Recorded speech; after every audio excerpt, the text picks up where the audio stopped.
आश्रमों में क्या चल रहा है। पुण्यात्माओं, बहुत सोच समझ के चलने की जरूरत है। हम कोई पागल नहीं है, हमने कोई करेला नहीं खा रखा है।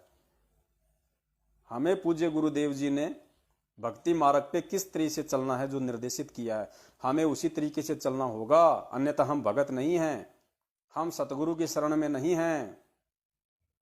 परमेश्वर कहते हैं, ताते सतगुरु शरणा लीजे, कपट भाव जिन दूर करीजे।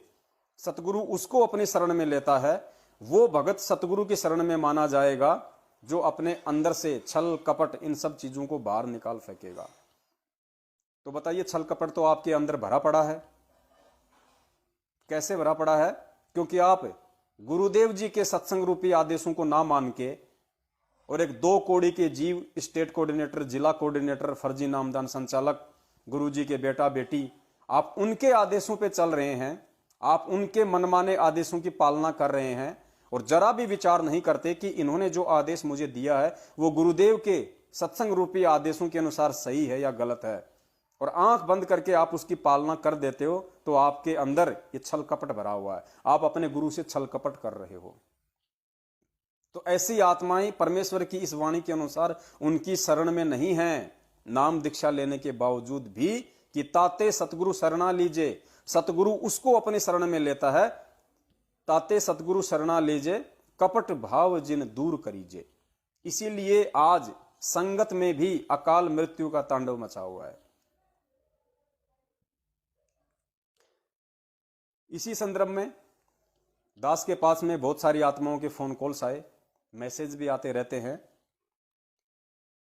और दास आपको बताना चाहेगा कि आज 30% भक्तों को छोड़ के, क्योंकि 30% आत्माएं पूरी संगत में से, 20 लाख की संगत में से 30% आज परमपिता परमेश्वर के सत्संगों को आधार बना के चलना शुरू हो चुकी हैं, जिन्हें सत्सेवकों की कैटेगरी में गिना जाता है। वो कोशिश करती हैं हर संभव परमेश्वर के सत्संगों का निष्कर्ष निकालने की, किसी भी आदेश को परमात्मा के सत्संगों से मिलान करके उस आदेश की पालना करने की। वो किसी भी फर्जी नामदान केंद्र पे ना ही तो जाते हैं, ना ही उनका उनसे कोई कनेक्शन शेष है। वो किसी भी फर्जी आश्रम में नहीं जाते, चाहे मुंडका हो, चाहे भिवानी हो, चाहे जिंद हो, चाहे हिसार हो, चाहे रोहतक हो। वो किसी भी कुपात्र व्यक्ति को ज्योति पाठ दान का 1 नया रुपया नहीं देते, क्योंकि उन्हें परमेश्वर का लिखित संविधान अच्छे से पता है कि गुरु बिन माला फेरते, गुरु बिन देते दान, गुरु बिन दोनों निष्फल है, चाहे पूछो वेद पुराण। कि अगर मैंने कुपात्रों को दान धर्म दिया तो उसका उल्टा परिणाम मुझे स्वयं भी भोगना पड़ेगा, लेने वाले को तो समय आने पे भोगना ही भोगना पड़ेगा। वो किसी भी आश्रम में जाके ज्योति और पाठ नहीं करवाते, क्योंकि उन्हें परमेश्वर के विधान का पता है, वो परमेश्वर की वाणियों से परिचित हैं कि पाठ करने का अधिकारी सिर्फ और सिर्फ परम पूज्य सतगुरु रामपाल जी महाराज जी हैं। परमपिता परमेश्वर सतगुरु रामपाल जी महाराज जी के अलावा या उनके द्वारा रिकॉर्डेड जो सीडी या डीवीडी हैं, जो मेमोरी कार्ड हैं, उस आवाज के अतिरिक्त अगर कोई अन्य व्यक्ति उनकी अनुपस्थिति में, देखिए अपनी अनुपस्थिति में चाहे परमेश्वर गधे को भी पाठ पे बैठा दे तो हमारे को स्वीकार्य है, क्योंकि वो परमेश्वर ने सन्मुख आदेश देके उसको पाठ करने के लिए कहा है। तो परमेश्वर की शब्द शक्ति से फिर वो जिस भी पाठ को करेगा, जिस भी पुस्तक को पढ़ेगा, चाहे वो गरीबदास जी महाराज जी की वाणी हो, चाहे वो कबीर साहिब जी की वाणी हो या अन्य कोई पुस्तक हो, वो जिस भी ग्रंथ का पठन पाठन करेगा, सतगुरुदेव जी के आदेश से उसके शब्द में ऑटोमेटिक शक्ति होगी, सामने वाले पे असर करेगा। लेकिन गुरुदेव की गैर हाजिरी में, जैसे आज वर्तमान का समय है, आज गुरुदेव हिसार जेल में है और बाहर उनके आदेशों की आड़ में मनमुखी रूप से जो जगह जगह पाठ प्रकाश किए जा रहे हैं, उन पाठ प्रकाश के करने से किसी को कोई लाभ नहीं होना है, क्योंकि परमेश्वर का आदेश नहीं है। और जब तक परमेश्वर का आदेश ना हो, अगर परमेश्वर उपस्थित नहीं है और यदि वो आदेश देते हैं तो उस समय भी परमेश्वर के द्वारा रिकॉर्डेड जो पाठ प्रकाश की वाणी है, जब तक उसको ना चलाया जाए, और कोई भी व्यक्ति उस पाठ प्रकाश की सीट पे बैठ के अगर अपने मुख से ग्रंथ साहिब का पठन पाठन करेगा तो पुण्यात्माओं आपको 0% लाभ भी नहीं मिलना, क्योंकि वो अनाधिकारी है, वो अधिकारी नहीं है। ये सारी बातें परमपिता परमेश्वर जी ने अपने सत्संगों में विस्तार से बताई हुई है।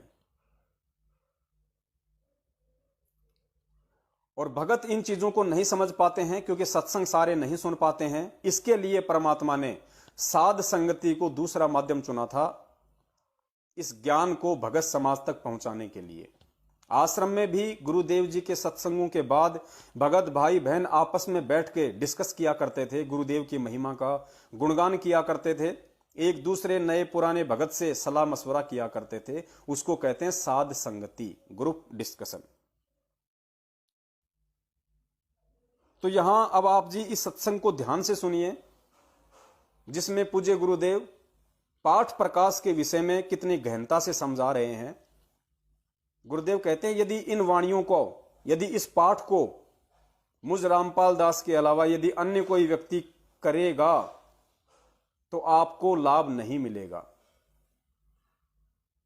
जबकि गुरुदेव ये भी कह सकते थे, क्योंकि ये आश्रम में किया गया सत्संग है, 2011 का ये सत्संग है। 2011 में गुरुदेव अपनी तरफ से आदेश देके अपनी उपस्थिति में भक्तों को पाठ प्रकाश पे बैठाया करते थे। लेकिन उस समय गुरुजी उपस्थित थे और गुरुजी आदेश देके उन आत्माओं को पाठ प्रकाश पे बैठाया करते थे, इसलिए भक्तों को उस पाठ प्रकाश का लाभ मिलता था। लेकिन आज स्थिति बिल्कुल उल्टी है, विपरीत है। तो अंतर्यामी परमात्मा को पता था कि आने वाले समय में बरवाला कांड होगा, मैं कुछ समय के लिए मेरे बच्चों से दूर हो जाऊंगा। उस समय काल प्रेरणा से मेरे ही परिवार वाले, यही मैनेजमेंट वाले भगत समाज को उल्टा पाठ पढ़ाएंगे भक्ति का। तो उस समय उन आत्माओं को किस तरीके से सावधान रहना है, इसके लिए परमेश्वर ने अपने आश्रम में रहते सहते ही अपने सत्संगों के माध्यम से हमें सब कुछ समझाया। लेकिन हम अनाड़ी, हम मूर्ख, हम मंदबुद्धि परमेश्वर के उन सत्संगों को नहीं पकड़ पाए, उन संकेतों को हम नहीं समझ पाए कि परमेश्वर आने वाले समय के लिए किस प्रकार से हमें पहले ही तैयार करना चाहते हैं। तो देखिए पाठ प्रकाश के विषय में गुरु जी का ये सत्संग और क्या समझा रहे हैं परमात्मा। और वर्तमान में जो लोग गुरु जी की अनुपस्थिति में और किसी भी ऐरे गहरे व्यक्ति के द्वारा जो पाठ किए जा रहे हैं, मैंने पहले भी जिक्र किया था कि ऐसे बहुत सारे व्यक्ति हैं जो पाठ प्रकाश कर रहे हैं और जिनका यदि आप कैरेक्टर देखो तो इतना घटिया है भक्ति मार्ग में आने के बाद भी। सन 2008 या 9 की घटना है। बसंत सैनी, गांव गांद्रा, जिला रोहतक, हरियाणा का। बसंत सैनी को सब जानते हैं, रूपदास का बड़ा भाई है। 2009 में सारनाम लेने के बाद भी उसने हमारी एक भगत बहन के साथ, जो सतलोक आश्रम बरवाला में उसका पति सेवा करता था और बरवाला में ही मकान लेके रहा करते थे, किस प्रकार रोजाना उसके घर पे जाके उसकी भक्तमती के साथ में कुकर्म किया करता था। और प्रत्यक्ष उसको भक्तों ने वहां से पकड़ा और गुरुजी के सामने लाके पेश किया। गुरुदेव ने उसको आश्रम से निष्कासित कर दिया। आज वो व्यक्ति रोहतक के सिंहपुरा में पाठ प्रकाश की गद्दी पे बैठ के और आदरणीय गरीबदास जी महाराज जी की उन पवित्र वाणियों को अपने गंदे मुख से, गंदी जुबान से उच्चारित कर रहा है। जबकि गुरुजी इस सत्संग में कितने प्रेम से हमें समझा रहे हैं, समझा चुके हैं कि बेटा ग्रंथ साहिब का जो ये पाठ है, जो वाणियां है, इन वाणियों का पाठ करने वाला भी उतना ही शुद्ध और पवित्र होना चाहिए जितना कि इस ग्रंथ को लिखने वाला है। अब बताइए उस ग्रंथ को लिखा किसने? आदरणीय गरीबदास जी महाराज जी के माध्यम से गोपाल दास जी ने लिखा। यानी हम ये कह सकते हैं कि गरीबदास जी महाराज जी ने लिखा। अब इस पाठ को पढ़ने वाला, इस ग्रंथ साहिब का पाठ करने वाला भी उतना ही पवित्र और शुद्ध होना चाहिए, उतना ही महापुरुष होना चाहिए जितना कि गरीबदास जी महाराज जी थे। अब गरीबदास जी महाराज जी खुद कबीर परमेश्वर थे। इस बात को दास ने पिछले एपिसोड में परमेश्वर के सत्संगों के आधार से आपको क्लियर किया था, आगे भी करेंगे। अब गरीबदास जी महाराज जी खुद कबीर परमेश्वर थे, वो उनका डबल रोल था। और यहां परमेश्वर कह रहे हैं कि उस पाठ का करने का अधिकारी भी उतना ही पवित्र और महापुरुष होना चाहिए जितना गरीबदास जी महाराज। तो परमेश्वर के अलावा परमेश्वर के बराबर और कौन हो सकता है?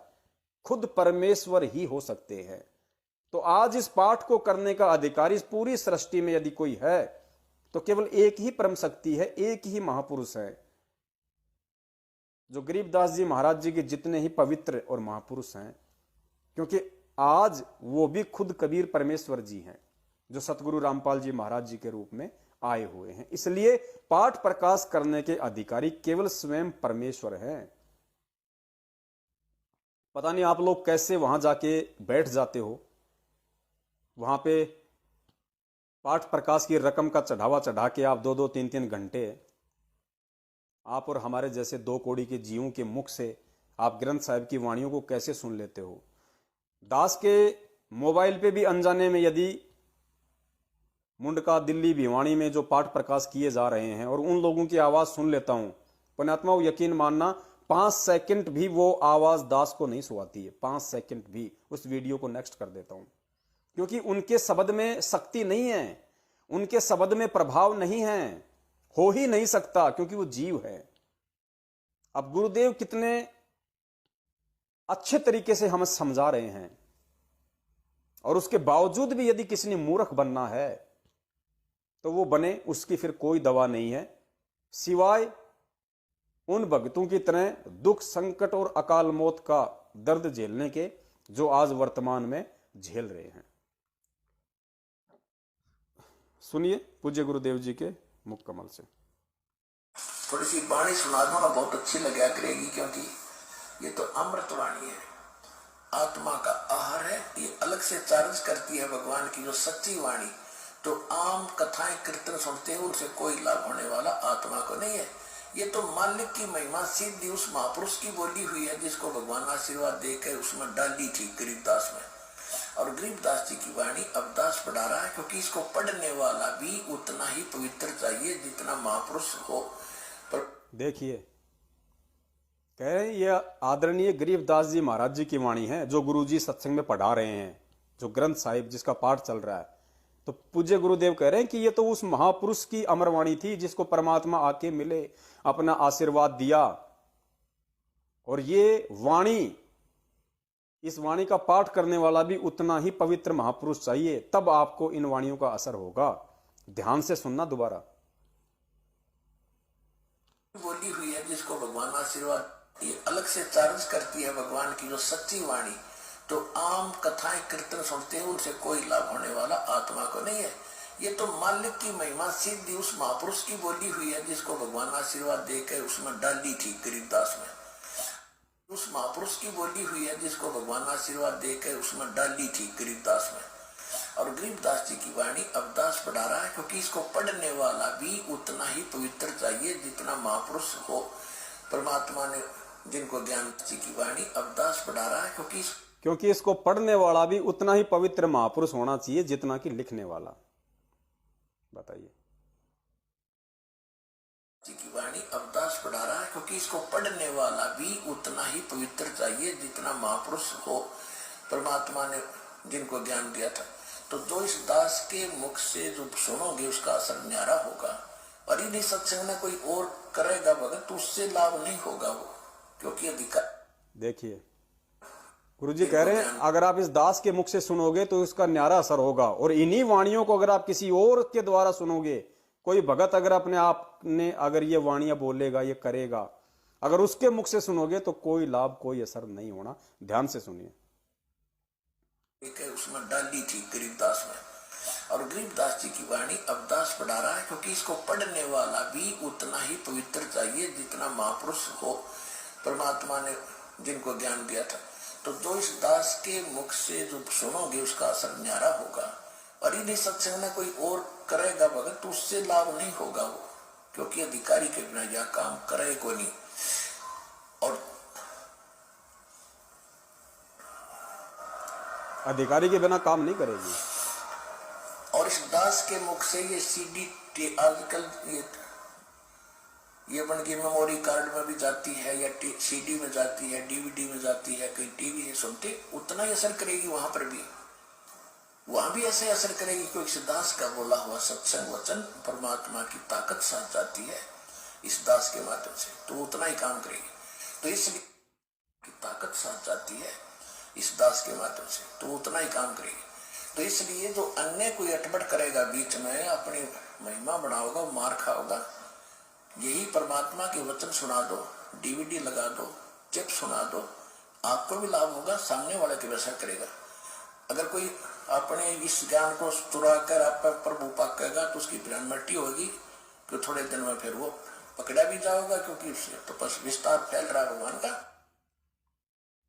देखिए परमात्मा ने कितने विस्तार से समझा दिया कि इन वाणियों को आप इस दास के मुख से बोली हुई जो डीवीडी है, सीडी है, मेमोरी कार्ड है, चिप है, क्योंकि गुरुदेव ने पूरा जो ग्रंथ साहिब का जो पाठ है उसको करके और डीवीडी में उसको भरवा रखा है, सीडीओ में उसको भरवा रखा है। तो गुरुदेव कहते हैं कि अगर कोई अपनी तरफ से अटपट करेगा, अपनी महिमा बनाना चाहेगा, तो वो मार खा जाएगा। अगर किसी को सुनाना है तो इस दास के मुख से बोली गई जो डीवीडी है, जो चिप है, उन वाणियों को लगा दो। तो पुण्यात्माओं बताइए, आप मुंडका या जहां भी इन लोगों ने अपनी अटपट करके और मनमुखी रूप से संगत को ठगने के लिए जो पाठ प्रकाश शुरू कर रखे हैं, क्या वहां पे गरीबदास जी महाराज जी की वाणियों को क्या गुरु जी की डीवीडी या सीडी के माध्यम से सुनाया जाता है? नहीं। वहां आप जैसे भगत भाई बहन बारी बारी बैठते हैं, कोई 10-10 मिनट के लिए, 20-20 मिनट के लिए, और वो अपनी आवाज में गरीबदास जी महाराज जी की वाणियों का पाठ करते हैं। तो सोचिए आपको लाभ कहां से होगा। खुद गुरु जी कह रहे हैं कि इन वाणियों को पढ़ने वाला भी उतना ही पवित्र चाहिए, उतना ही महापुरुष होना चाहिए जितना कि गरीबदास जी महाराज जी थे। तो भगत समाज सन 2014 के बाद से जो दुखी है, जो परेशान है, भक्ति करते करते भी ठोकरें खा रहा है, आंखों के सामने अकाल मृत्यु हो रही है, उसका नतीजा यही है कि हम परमपिता परमेश्वर के सत्संग रूपी आदेशों को छोड़ के और किसी भी ऐरे गहरे व्यक्ति के कहने से, उनके परिवार वालों के कहने से, स्टेट कोऑर्डिनेटर के कहने से, नामदान संचालक के कहने से अपनी भक्ति क्रियाओं को अधिक महत्व दे रहे हैं, तो उसका लाभ बिल्कुल होना ही नहीं है। क्योंकि आप जो पाठ प्रकाश का या ज्योति का पैसा इनको पात्रों के हाथों में नामदान केंद्रों पे जाके या इनके आश्रमों में जाके जो जमा करवा रहे हैं, ये उल्टा आपको संकट में डालेगा, उल्टा आपके लिए परेशानियां पैदा करेगा। क्योंकि दास के पास में इसी तरह के फोन कॉल्स आते हैं